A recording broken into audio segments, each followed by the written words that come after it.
નમસ્કાર દર્શક મિત્રો, આજના વિડીયોમાં ખૂબ જ સારી વાર્તા રજૂ કરી છે જે કદાચ તમે ક્યારે સાંભળી નહીં હોય. માટે આજનો વાર્તા પ્રસંગ તમારા માટે અત્યંત માહિતીપ્રદ અને શૈક્ષણિક સાબિત થવાનો છે. આ વાર્તા પ્રસંગ તમને જીવનનો સંદેશ આપશે કે તમે તમારા જીવનમાં ક્યારે નિરાશ અને દુઃખી થશો નહીં અને જીવનના છેલ્લા તબક્કા સુધી ક્યારે નિરાશ થયા વિના તમારું જીવન શાંતિથી પસાર થશે.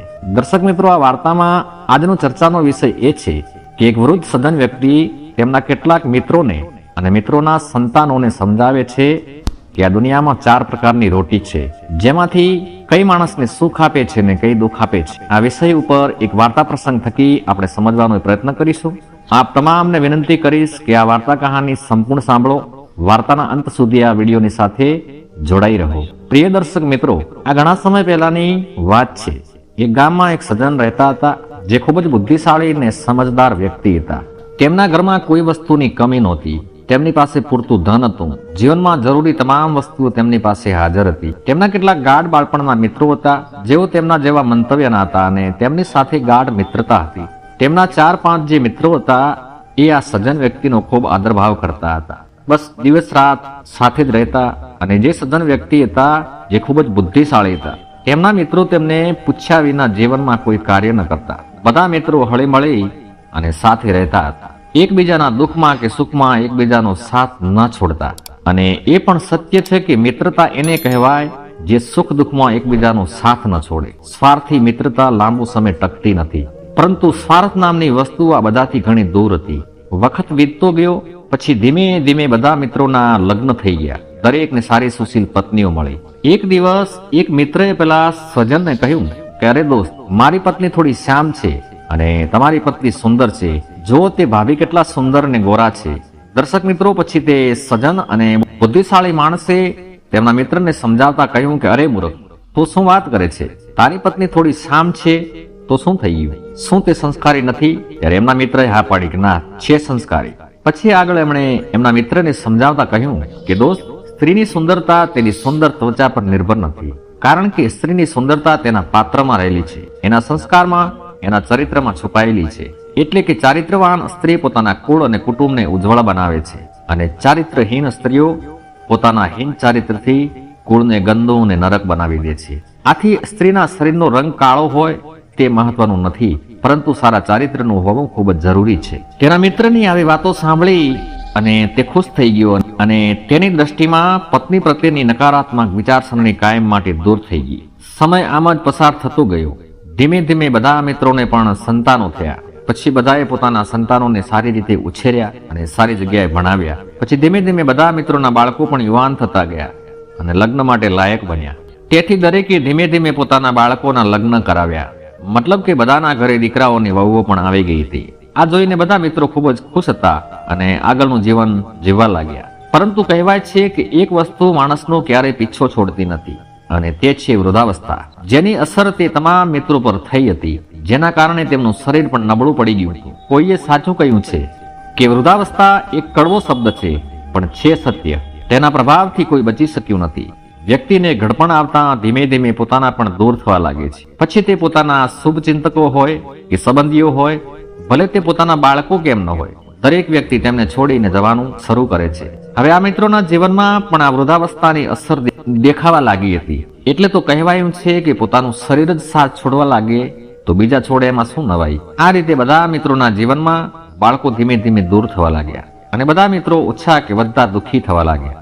તેઓ ઘણી સમસ્યાઓમાંથી પસાર થવા લાગ્યા, પરંતુ આ બાળપણના મિત્રોએ તેમની મિત્રતા ક્યારે છોડી નહીં. દરેક વ્યક્તિ પોતપોતાના દુઃખને એકબીજાની સમક્ષ વ્યક્ત કરી અને પોતાના દુઃખને હળવું કરવાનો પ્રયત્ન કરતા હતા. દર્શક મિત્રો, એક વખતની વાત છે. જે સૌથી બુદ્ધિશાળી વ્યક્તિ હતા, તેમની પત્નીની અચાનક બીમારીના કારણે તબિયત બગડી અને તેણીએ તેના પતિને કાયમ માટે છોડી અને આ દુનિયામાંથી વહી ગઈ. જ્યારે તેની પત્નીનું અવસાન થયું ત્યારે વિદ્વાન માણસ સંપૂર્ણપણે તૂટી ચૂક્યો હતો. વિચારવા લાગ્યો કે મારા ઘરમાં મને સાથ આપવા વાળી એક જ મારી પત્ની હતી, તે પણ મારો સાથ છોડીને ચાલી ગઈ. પણ પછી તે વિચારે છે કે આ દુનિયામાં કોઈ કોઈની સાથે આવતું નથી કે નથી જતું. માણસ એકલો આવે છે અને એકલો જાય છે. તો પછી પત્નીની વિદાયનું દુઃખ ઉપાડીને ક્યાં સુધી ફર્યા કરું? એક દિવસ બધાને જવાનું જ છે અને થોડા દિવસોમાં તે એમના મિત્રો સાથે બેસવાનું શરૂ કર્યું. થોડા દિવસ દુઃખમાં એ વ્યક્તિ ડૂબેલો રહ્યો, પરંતુ તે પછી તેમણે પત્નીનું દુઃખ પાછળ છોડી દીધું અને એમના મિત્રો સાથે ખૂબ જ ગપસપ કરવા લાગ્યા. નજીકમાં એક ભગવાનનું મંદિર હતું. તેમણે ભગવાનના દર્શન કરવાનો નિત્યક્રમ બનાવી લીધો. જોકે તેમની પત્નીના અવસાન પછી તેમને ઘરમાં કોઈ સમસ્યા ન હતી. તેમના દીકરાઓ પણ તેમની સંભાળ લેવા લાગ્યા. એક દિવસ બધા મિત્રો મળી અને બેઠા હતા, પણ તેમના બધા મિત્રો ચૂપચાપ બેઠા હતા. કોઈ કશું બોલતું નહોતું, કારણ કે તેમના બે મિત્રોને એમના દીકરાઓ અને વહુઓ વૃદ્ધાશ્રમમાં મોકલવાની વાતો કરી રહ્યા હતા. એટલે બધા મિત્રો ચૂપચાપ બેઠા છે. થોડા સમય પછી તે બુદ્ધિશાળી સજ્જન વ્યક્તિ તેમના અન્ય મિત્રોને કહેવા લાગ્યા કે તમે બધા મને હંમેશા પૂછો છો કે હું ભગવાન પાસે ત્રીજી રોટી કેમ માંગુ છું. આજે હું તમને કહી જણાવીશ કે હું ભગવાન પાસે ત્રીજી રોટી શા માટે માંગુ છું. ત્યારે તેમના એક મિત્રએ હસતા હસતા તેમને પૂછ્યું કે શું તમારી વહુ તમને 3 જ રોટલી આપે છે? ત્યારે તેમણે કહ્યું, ના ભાઈ, એવું કંઈ નથી. મારી ઘરે વહુ બહુ સારી છે, પણ ખરેખર તમે લોકો તે જાણતા નથી કે માનવ જીવનમાં 4 પ્રકારની રોટી છે. પછી બધા મિત્રોએ પૂછ્યું, અમને જણાવો કે આ 4 પ્રકારની રોટલી કઈ રીતે? પછી એ સમજદાર બુદ્ધિશાળી વ્યક્તિ એ તેમના તમામ મિત્રોને કહ્યું કે હવે કાલે મળીશું, પણ આપણે એકલા નહીં, તમારા આપણા બધાના સંતાનો પણ હાજર હશે. પછી હું તમને બધાને સમજાવીશ કે મનુષ્યના જીવનમાં 4 પ્રકારની રોટી છે અને એનું મહત્વ શું છે. પછી બીજા દિવસે બધા મિત્રો અને તેમના સંતાનો ભેગા થયા. પછી તે વૃદ્ધ વિદ્વાન મિત્રએ શરૂઆત કરી કે વ્યક્તિના જીવનમાં પ્રથમ જે રોટી છે તે માનો પ્રેમ છે, જે પેટ તો ભરે છે પણ મન ક્યારે ભરાતું નથી. જીવનમાં માના પ્રેમની રોટી જેવી બીજી કોઈ રોટી નથી. તો આટલું સાંભળતા તેમના એક મિત્રએ કહ્યું કે તમે જે કહ્યું તે સત્ય છે, પણ લગ્ન પછી માના હાથની રોટલી ઓછી ખાવા મળે છે. પછી તેમણે જવાબ આપ્યો કે હા, લગ્ન પછી માના હાથની રોટલી નસીબમાં ઓછી હોય છે, પણ બીજી રોટલી છે પત્નીના હાથની રોટલી, જેમાં પ્રેમ અને સમર્પણની ભાવના હોય છે. પ્રિય દર્શક મિત્રો, પછી તેમના મિત્રોએ તેમને પૂછ્યું કે ત્રીજી રોટલી કોની છે? ત્યારે તે જવાબ આપે છે કે ત્રીજી રોટલી પુત્રવધુની છે, જેમાં માત્ર ફરજની ભાવના હોય છે, જે થોડો સ્વાદ આપે છે અને પેટ પણ ભરે છે. વાત આટલે પહોંચી પછી વાતાવરણ થોડીવાર માટે મૌન થઈ ગયું. પણ થોડીવાર પછી મૌન તોડતા તેમના એક મિત્રએ પૂછ્યું કે ચોથી રોટલી કોની છે? તો તેનો જવાબ એ હતો કે ચોથી રોટલી નોકરાણીની છે, જેનાથી ન તો વ્યક્તિનું પેટ ભરાય છે, ન તો તેનું મન સંતુષ્ટ થાય છે, અને સ્વાદની પણ કોઈ ગેરંટી નથી હોતી. એ પછી એક મિત્રએ પૂછ્યું કે તો પછી આપણે શું કરવું જોઈએ? ત્યારે બુદ્ધિશાળી વ્યક્તિએ બધા મિત્રોને તેમજ સંતાનોને કહ્યું કે જીવનમાં હંમેશા માની પૂજા કરો, પત્નીને પોતાની શ્રેષ્ઠ મિત્ર સમજી અને જીવન જીવો, કારણ કે એ જીવન સાથી છે. અને પુત્રવધુને પોતાની પુત્રી માની લો, અને પુત્રવધુની નાની મોટી ભૂલોને નજરઅંદાજ કરો, કારણ કે આમ કરવાથી પુત્રવધુ ખુશ રહેશે અને દીકરો પણ તમારું ધ્યાન રાખશે.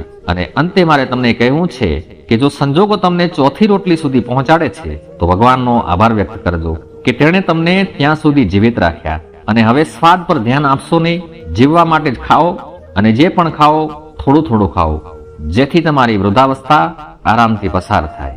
એ વ્યક્તિની વાત સાંભળી અને બધા ચૂપચાપ વિચારી રહ્યા હતા કે આપણે કેટલા ભાગ્યશાળી છીએ કે આવો બુદ્ધિશાળી મિત્ર આપણને મળ્યો.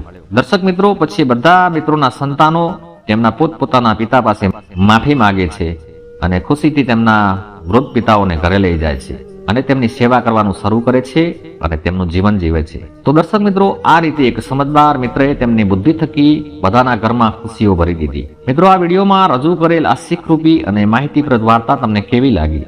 આ વાર્તા દ્વારા સમજી શકાય છે કે મનુષ્યના જીવનમાં 4 પ્રકારની રોટલી હોય છે અને એનું શું મહત્વ હોય છે તે આ વાર્તા થકી સમજાવવાનો પ્રયાસ કર્યો છે.